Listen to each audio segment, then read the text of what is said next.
Sama saya Budiman Tanerjo di satu meja The Forum Ferry Amsari. Ya. Bung Ferry, ini cuitan Denny Anda yang baca seperti apa sih? Kalau secara prosedur hukum acara Mahkamah Konstitusi memang hampir sulit kalau sudah ada putusan.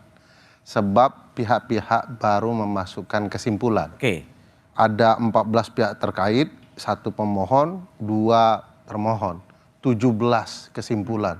Perlu dibaca itu oleh Perlu 9 dibaca hakim, semua ya? Oke. Jadi dan baru dalam proses itu. Tetapi kalau mau dilihat dari sisi yang lain, ini sisinya bisa dikatakan tidak kredibel tapi ilmiah. Alat hitungnya bisa dilihat dari asal hakim.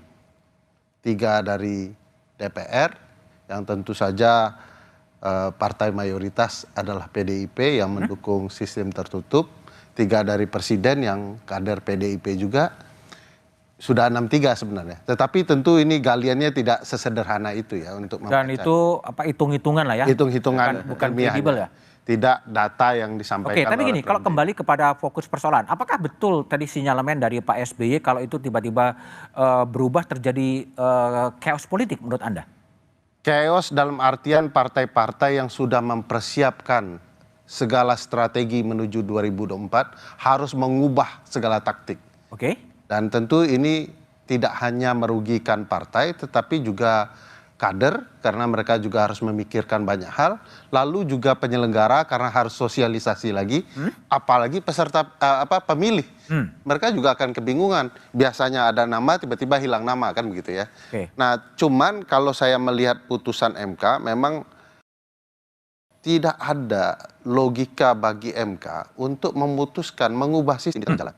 Pertama tadi dengan sangat baik dijelaskan Mas Bas ya.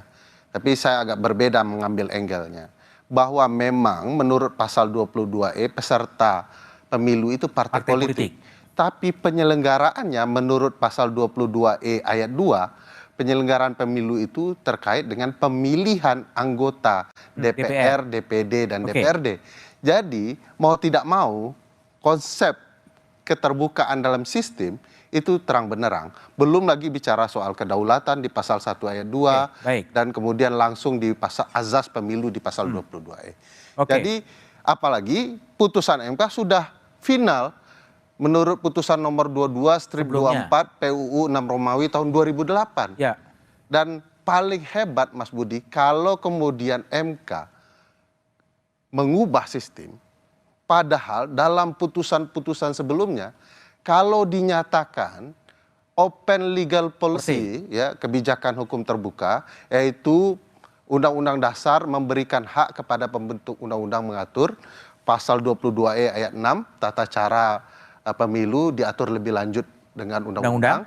Maka ini nuansa open legal policy. Biasanya MK nolak itu. Ya biasanya ya. Ya dalam putusan sebelumnya khusus generasi sekarang.